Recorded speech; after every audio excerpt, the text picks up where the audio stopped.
Hello everyone. I hope you guys are having a great day. So for today's video, we are going to be playing more Rapid as we are getting back closer to 2400. So don't forget to like and subscribe and let's get started.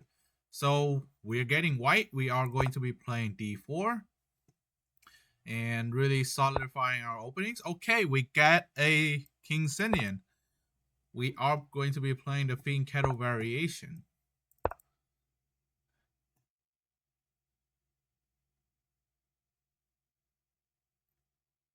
And it looks like it's going to be hopefully be a King Sinian.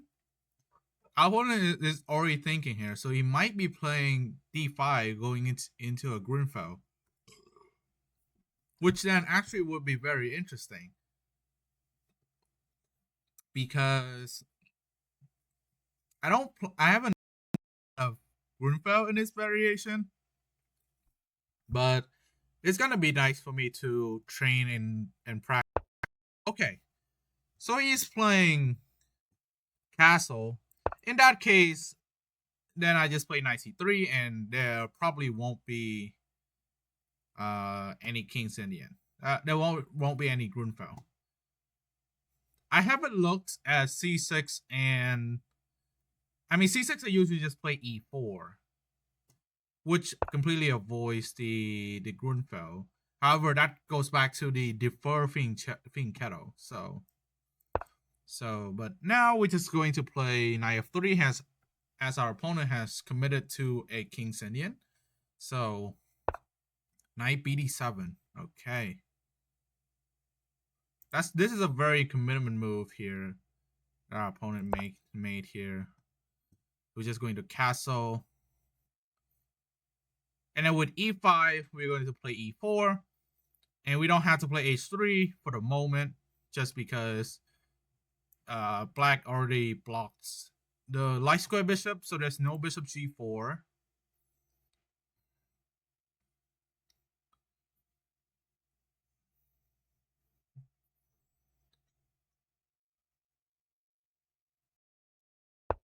Okay, we had e5 here.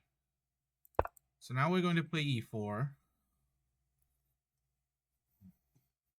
And there we go. We have a standard King Sinian, Fiend Kettle variation.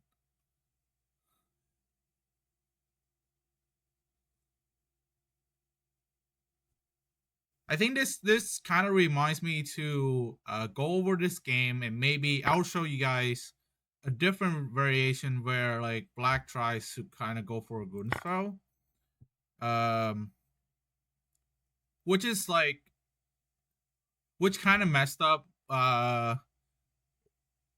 like the opening a little bit, and I haven't analyzed a lot on it, but I think it's really worth to go over. So yeah, so here the downside with h3 is that if the knight moves anywhere, then bishop g4 will be allowed.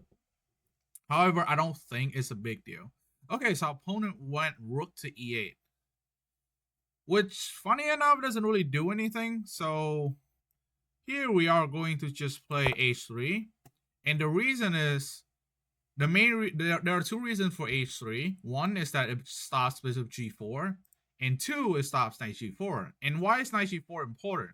Because we want to play bishop to e3.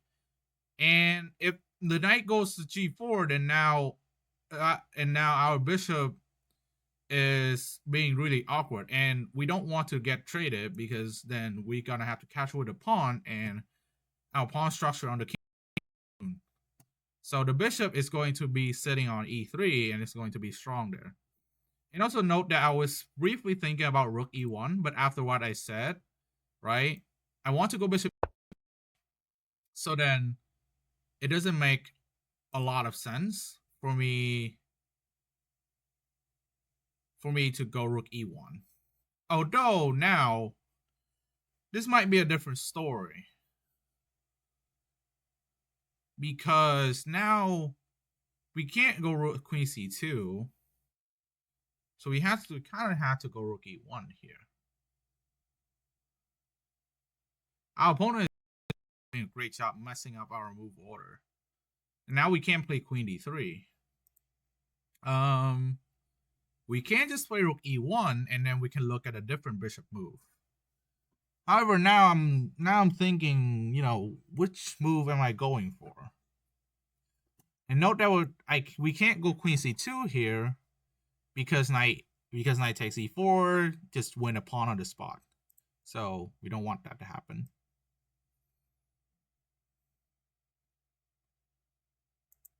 So in this case, we're going to just play rook to e1.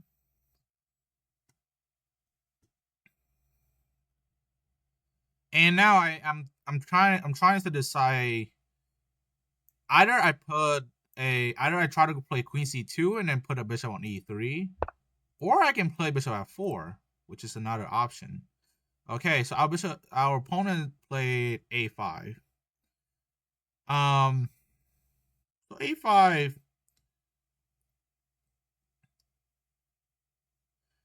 I think here we should play b3.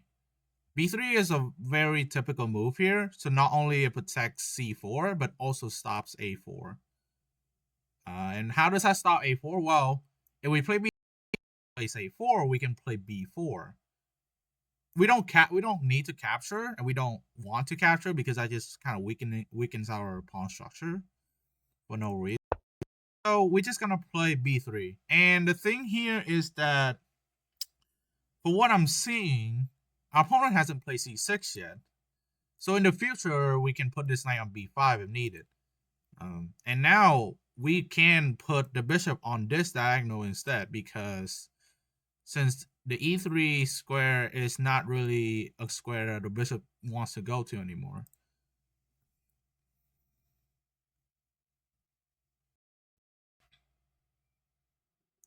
And here's the thing.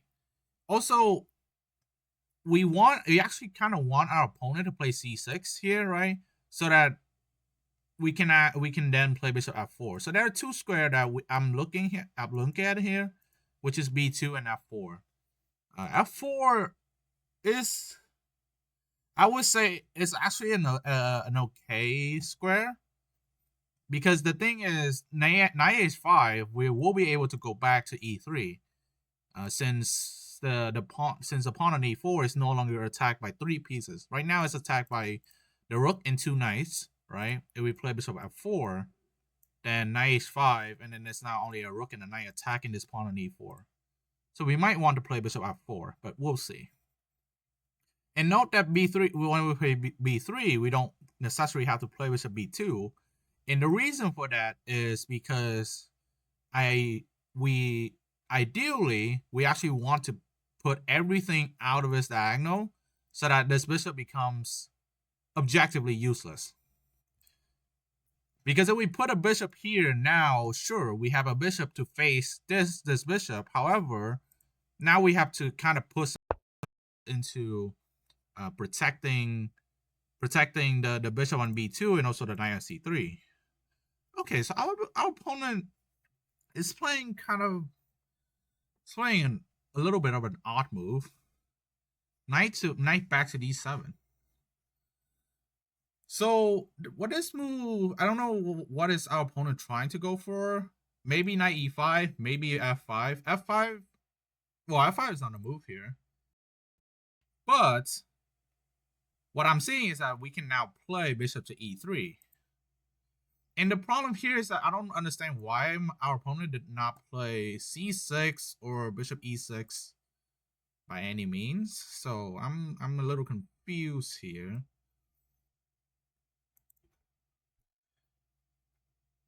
We could potentially tuck a knight on b5. However, the thing is, I don't think that's the main idea that we want to go for. So,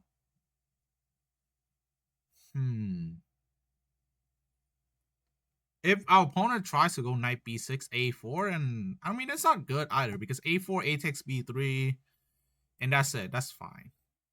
I'm going to play bishop e3. This is the very ideal square. And also with this, now we can play queen c2, potentially. Although we don't have to right now. But if, say, we decide to go back knight f6, which is a possibility, now we can play queen to c2. And now we can play rook ad1, and we will complete our development. While and you look at black's pieces, the queen, the rook, and the bishop isn't doing so good.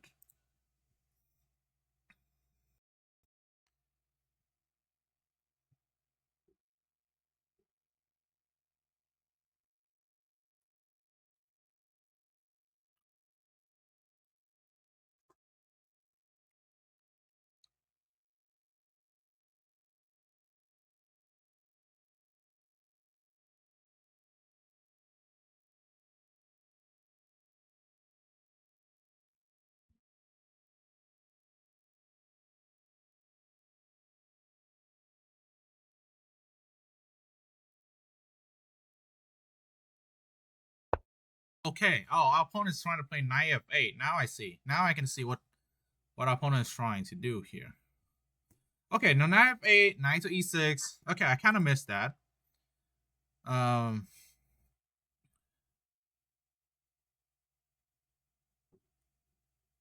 but here, so knight e6. Actually, ideally, I want to go knight to b5 because what that does is it attacks c7 and put a lot of so then our opponent cannot play c6.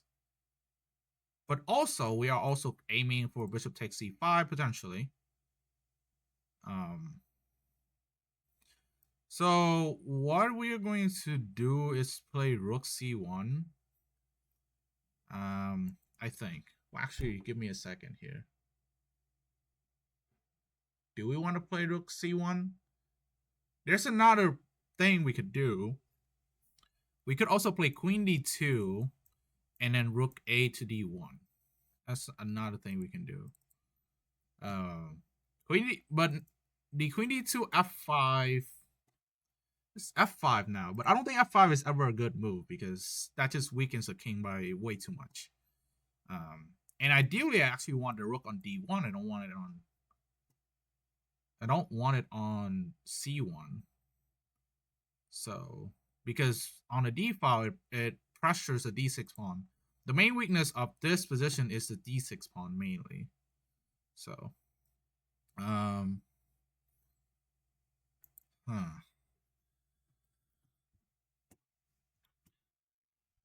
let's see. I think we are going to be e2. And we are going to try to put a rook on d1. If our opponent play knight e6 on the next move, then we can play knight d to b5. And black will be in a lot of pressure.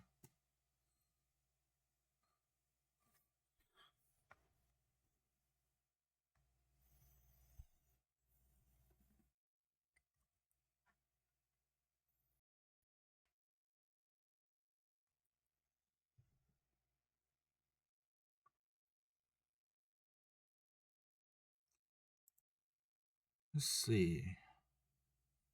E6, the bishop takes isn't good at all because the bishop is. Okay, I want to play knight to e6 here. So again, we can just play this. We can just play knight b5, and our opponent can never play. Actually, can he play c6? Oh yes, he can. Right. The problem is c6, knight d6, bishop take this, bishop takes c3. Aha. I see. Well, however, we can't just allow takes and then we're gonna trade this bishop. Once we trade this bishop, then black has no plan, basically. So we just rook a to d1, and then if our opponent takes, we're just gonna take and force trade. And there's pretty much nothing our opponent can do besides just taking the bishop. And then knight to e6, it's not really like a threat at all.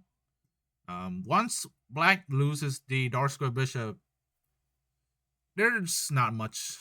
Then it kind of ruins the entire King's Indian setup that black has been trying to do.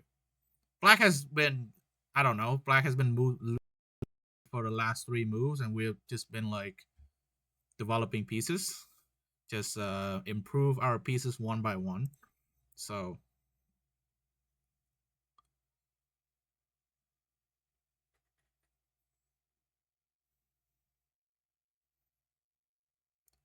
I mean, I this move actually. Now I kind of realize that. Okay, bishop d7. So we can actually just play knight d5 here now. Now the more I look at it, the more I kind of don't like knight db5 because as long as our opponent doesn't play c6, there is no reason to for on the d6 square. But also another thing is that um another thing is if black plays c6, d6 is going to just fall, regardless of whether this knight is on b5 or not. So I mean, we could play knight c to b5. We don't want to take because taking actually doesn't do that much, if I'm being honest. So we could just play f4 and wait. So yeah, f4 and wait. We could now kind of just start attacking on the king side as well because, again, black doesn't have any really concrete plan besides attacking the center. But if we defend the center well enough, right, as long as we don't overpress for anything too early, then there's nothing that black can do. Because again, a4 doesn't do anything because a4 we go b4, and if knight a3, and then now it's just weird. It's just a weird position for black. Okay, so black finally released all the tensions and went for this. But now we just get a very comfortable position. Okay, we have bishop to c6. So now can't we just go here though? Right? If we go here, we force bishop takes c5 pretty much. Yeah.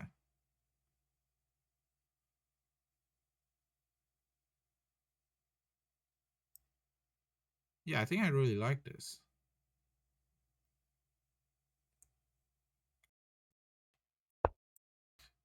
And now we go knight to d5. And it isn't necessarily takes, but I think that if black allows me to go on f6, which it will be really bad. So here we're gonna take with the c pawn because we're having an enormous center that we definitely want to dominate, right? So,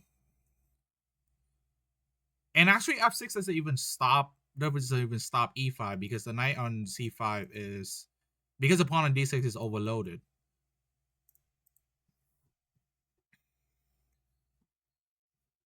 So now we're just gonna play e5,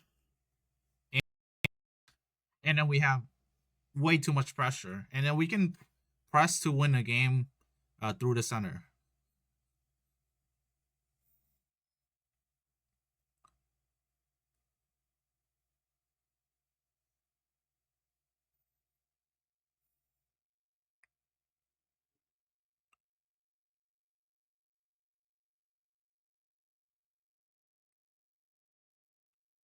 I think this position is probably around, maybe it's higher than expecting. Like it's probably plus 1.5 maybe by engine, but to me it's not like look like a plus 1 position because I'm not seeing too concrete of a plan here besides e5.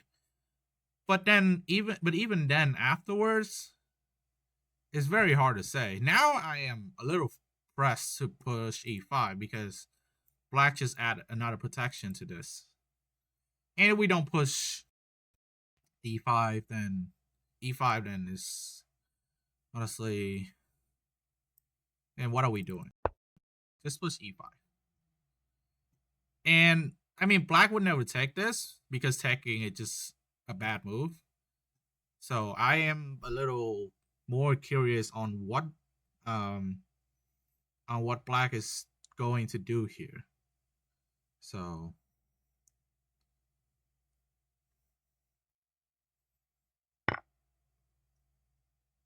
Wait.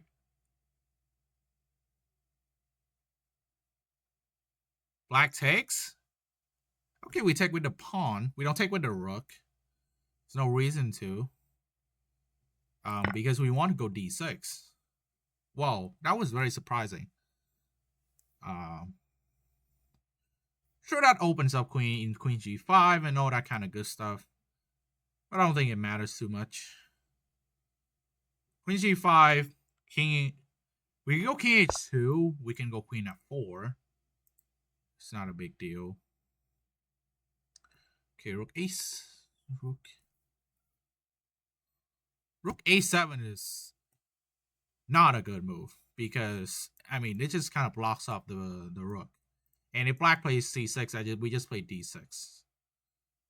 Or we just takes actually because our bishop is supporting this. I think this should be fine. Let's see. D6, 6.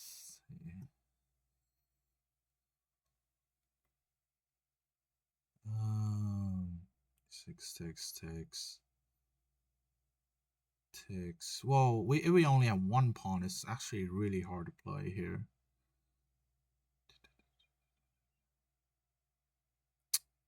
I like queen f4, but I can't like figure out like anything too concrete.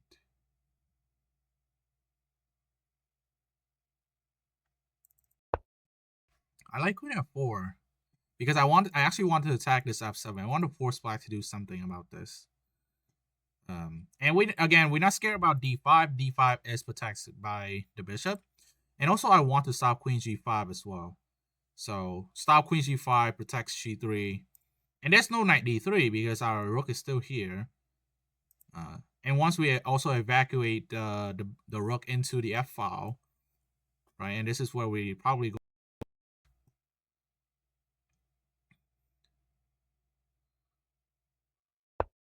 Queen to e7. Very understandable. So now we're having quite a bit of pressure here.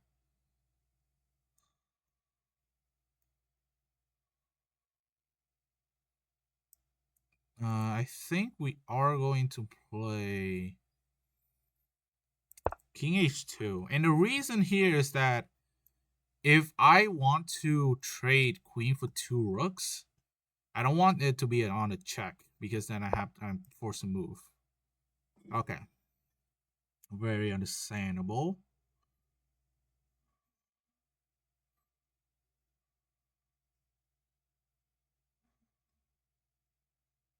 So we play d6 or not d6, can just go somewhere.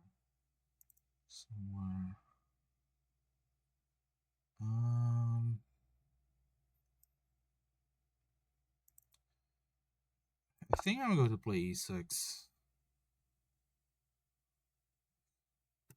Do we take with the rook or the pawn?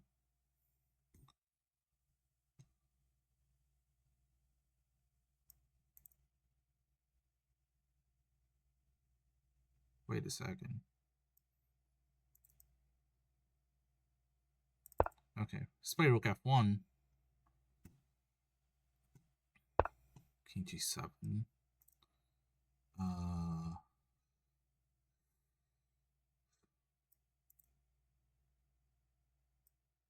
Okay, rook e1. Kind of want to keep the tension. The knight can't move, so. Okay, so h4. h6. Let's play queen d4. e6. King h1. And now the queen has to. Oh. Okay, now. Oh, yeah, that's he got hasty there. He thought he can't take with the. Oh, but this is fine. Okay, let's just play h4. We are going to slowly press this. Queen e5. The king is pinned, so g5. Rook d5, we have bishop d. Again, this is the power of the bishop protecting on the d5 pawn here.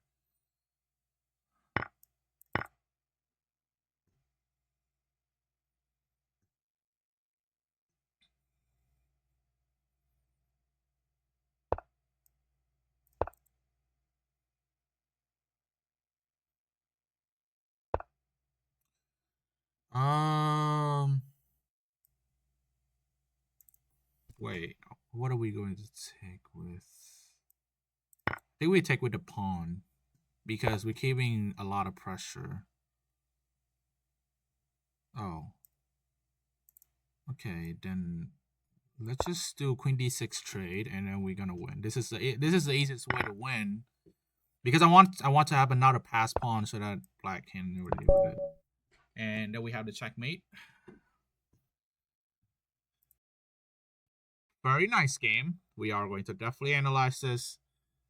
I'll show you guys the difference in the move order here. So what was I talking about? I was talking about c6 and c6 e4. I guess it's transposed back to King's Indian because if black plays d5, we're going to play c6 e5 takes and then the e5.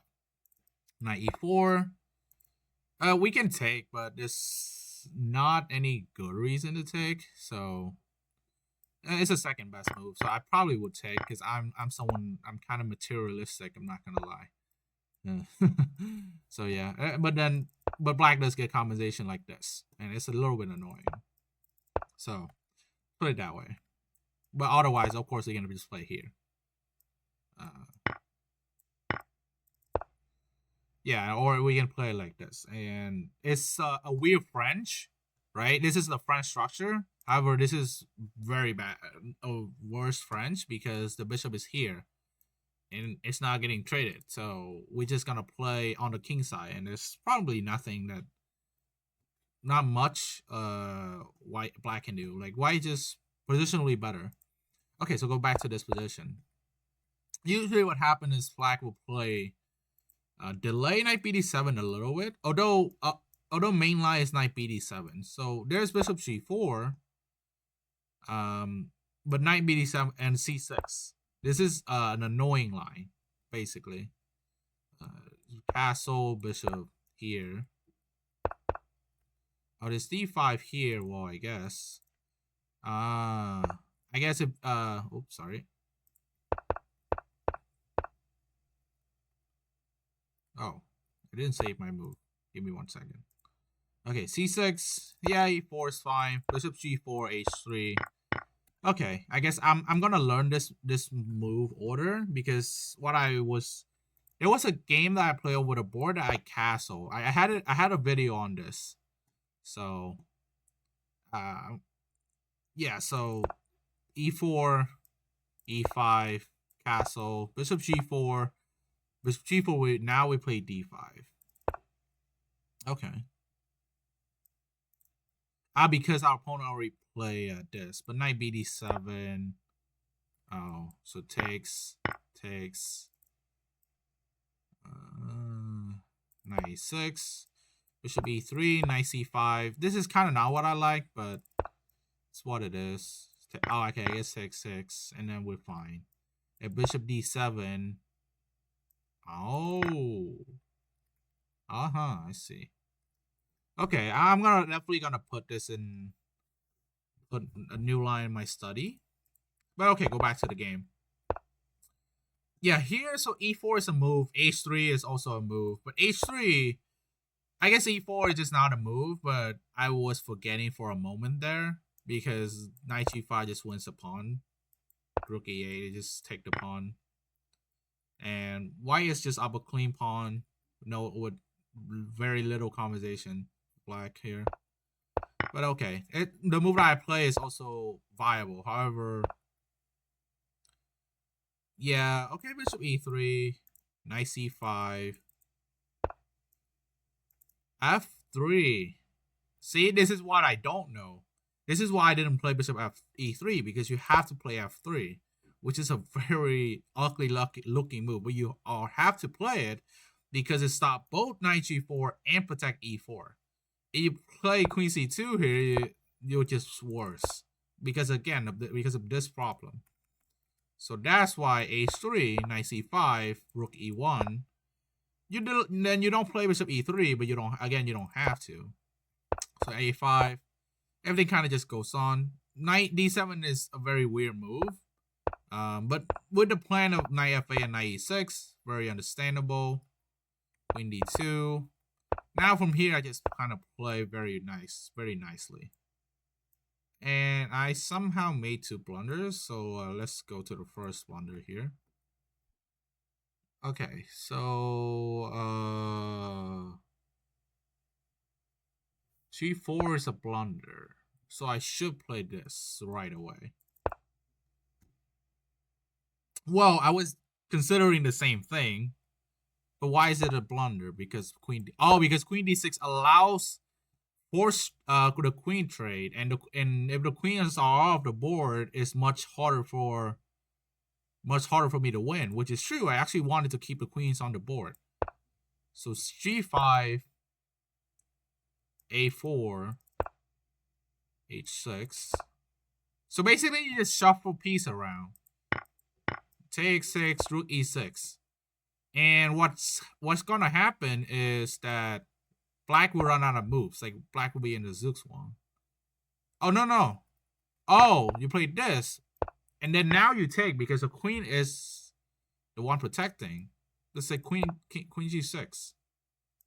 Oh, now you go here. Oh, I see. Oh, that's why you take this. I didn't see this at all. I actually didn't see the idea of rook e6.